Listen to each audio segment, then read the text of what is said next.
My name is Mark Carroll, and I am adjunct faculty at Boston University's Metropolitan College, and actually the founder of their enterprise risk management program. But more importantly, I'm a practitioner and spent decades literally in risk and recovery. As I record this, I'm sitting in Florida on the back end of the Milton hurricane that just hit us. And I'm doing cleanup work, cleaning up your scraps in the backyard and piles and things like that, because that's what happens in Florida. They get hurricanes. Now, that's not unique. Every geographic area of the country has its own weather events, and how you deal with them differs. And that's where risk management programs like BU's come into play.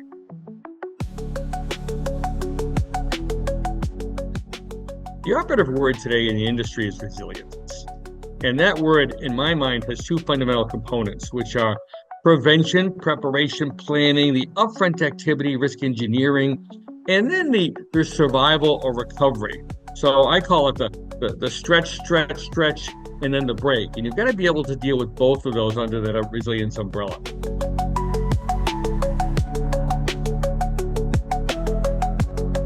Well, students learn that the technology and the operational excellence are at the nexus of both their personal and their corporate survival. Risk as a discipline is long-standing, long in the tooth, but not terribly mature in the academic environment. And as a result, we're constantly learning and deploying the last example into the classroom. So when you step back and you look at what's happened in either climate, weather, industry, etc., there's always something that you step back and there's what they call a black swan, where you say, oh, I never saw that before. And you know something? I could not have even envisioned that.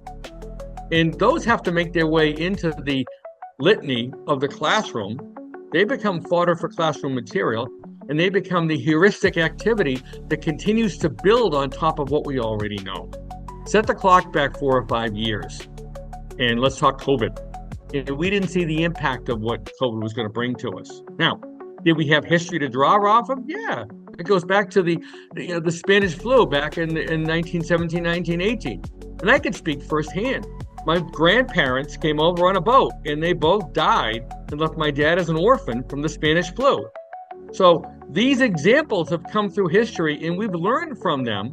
Now, have we learned exactly how to deal with them? No.